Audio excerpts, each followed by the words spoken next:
Il n'y a pas qu'une mort, même dans cette courte vie que nous traversons, nous mourrons plusieurs fois, nous périssons à plusieurs reprises. Notre être apparent reste le même, mais au-dedans de nous, une âme se détache, s'envole ou s'anéantit.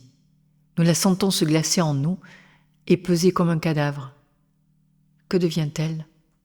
Va-t-elle nous attendre ailleurs pour s'ajouter à nos existences successives ? Est-ce une chose usée, finie, qui ne servira plus ni à nous ni aux autres ? Il n'y a pas qu'un mot, il y a des mots, comme il y a des vies, des histoires dévorantes, des souvenirs heureux ou douloureux. Où vont nos amours passés ? Elles deviennent des fantômes, des ombres, des passions mortes après nous avoir dévorées.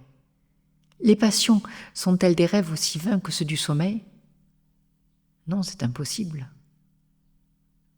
Force est de constater que malgré ma prodigalité de liaisons et d'expériences, je ne suis pas parvenue à percer les secrets que renferme le cœur humain. Dieu sait combien je l'ai écrit, questionné, interrogé, analysé, expérimenté et aussi éprouvé.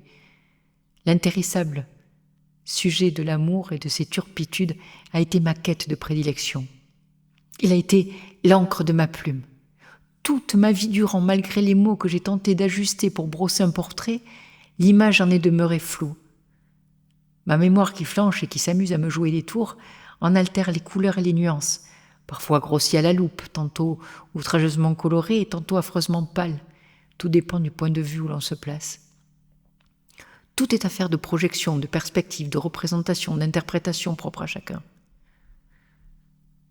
Ôter les passions, l'homme n'existe plus. Et pourtant, une passion peut s'éteindre et nous ne mourrons pas. Ce serait peut-être trop beau de ne pas survivre à sa puissance et de partir avec ce qui nous faisait beau nous-mêmes, la foi. Il n'en est pas ainsi.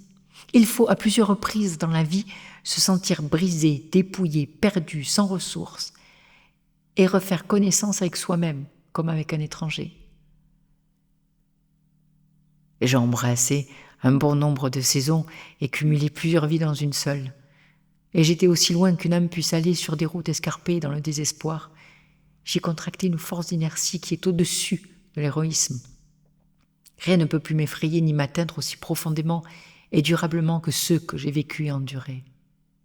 J'ai perdu mes illusions, mais j'ai gardé l'espoir qui fait vivre. Mes chimères amoureuses sont reléguées au tréfonds de mon être. Il est un âge dans la vie, paraît-il, où l'on sait discerner le vrai du faux, le possible de l'impossible, l'illusion de la réalité. Mais quel âge est-ce ? Ne suis-je pas assez vieille pour avoir accès à ce détachement ?